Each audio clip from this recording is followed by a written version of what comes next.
बच्चों, होप आप सब अच्छे होंगे। मैं आपका फ्रेंड, मेंटर, गाइड, इंजीनियर नवीन मिश्रा आप सबका एफएमजी क्लासेस में बहुत बहुत स्वागत करता हूं। तो चलिए अलजेब्रा चैप्टर 11 क्वेश्चन नंबर 3 करते हैं और देखते हैं इसमें क्वेश्चन क्या रहा है।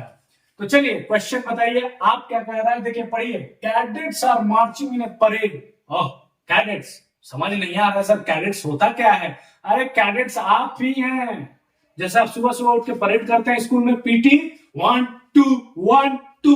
सर मेरा तो मन ही नहीं लगता 1 2 करने में, फिर भी आप करते हैं। वैसे ही जो एनसीसी के बच्चे होते हैं या और भी सर्विसेज में बच्चे होते हैं जो सुबह सुबह परेड पीटी करते हैं, उन्हीं को कैडेट बोलते हैं। और वो क्या करते हैं, परेड को हम पीटी या परेड बोलते हैं, जो आप एक्सरसाइज सुबह सुबह करते हैं।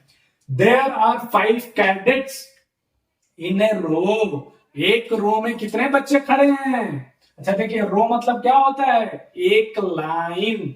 कौन से लाइन? ये देखिए रो हो गया।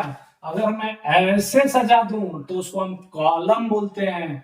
ठीक है, रो मतलब हो गया हॉरिजेंटल और कॉलम मतलब हो गया वर्टिकल। तो यहां पे बोल रहा है कि एक रो मतलब एक ही लाइन में हॉरिजेंटली 5 लोग लगे हुए हैं। देखिए कैडेट्स का शकल देखिए, ये मुस्कुरा रहे हैं, ये गुस्से में है, ये भी मुस्कुरा रहे हैं। कुछ कैडेट्स खुश हैं, कुछ कैडेट्स दुखी हैं। खैर उससे हमें कोई मतलब नहीं है। अब क्वेश्चन पढ़ते हैं। What is the rule which gives the number of cadets given the number of रो?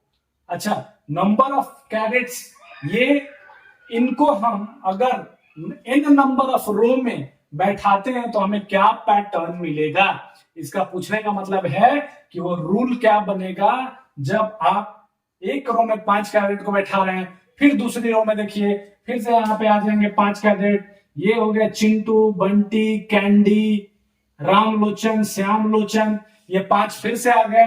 अब बताइए, एक रो में 5, एक रो में 1 into 5, दूसरे रो में अगेन 1 into 5। फिर आ जाइए एक रो में और ये देखिए, यहां पे भी 5 बैठ गए, 5 बैठ गए, 5 बैठ गए, 5 बैठ गए। फिर यहाँ पे कौन सा रो है? एक रो है। तो एक रो में फिर से यहाँ पे 1 into 5। अगर इंडिविजुअल आप रो में देख रहे हैं, 1 रो 1 रो 1 रो, लेकिन अगर आप क्यूमुलेटिव देख रहे हैं तो 1 रो में 5, 2 रो में क्या हो जाएगा? 2 into 5 कर दीजिएगा तो 10। पहले वाला भी काउंट कर लिया हमने, दूसरे वाला भी काउंट कर लिया।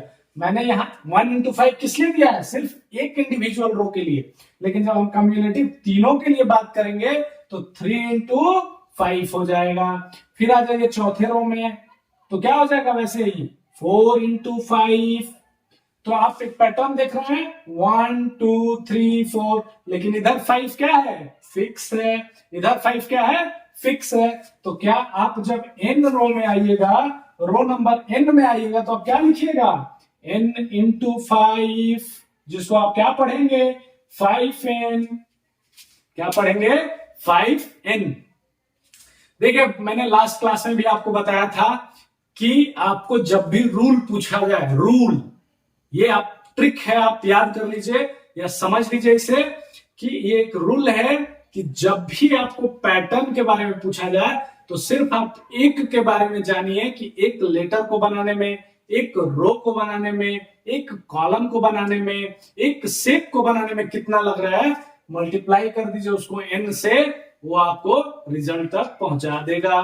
ठीक है, फ्यूचर में कुछ एक्सेप्शंस आएंगे, उसमें हम अलग देखेंगे। लेकिन अभी के लिए आप ये समझिए कि एक रो में 5, तो दूसरे रो में दोनों मिला दिए तो 2 into 5 10, तीसरे रो तीनों को मिला दिया तो 3 into 5 मतलब 15 हो गए कैडेट्स। चौथे रो में अगर वैसे करते करते हम 5वें 10वें 20वें 50वें, फिर हम बढ़ते बढ़ते n रो तक जाएंगे तो n into 5 means 5n cadets हो जाएंगे। तो पैटर्न आपको मिल गया। क्या है pattern? Pattern is equal to rule क्या है? 5 into n हो जाएगा, जो आपका नंबर ऑफ कैडेट दे देगा। ठीक है, थैंक यू।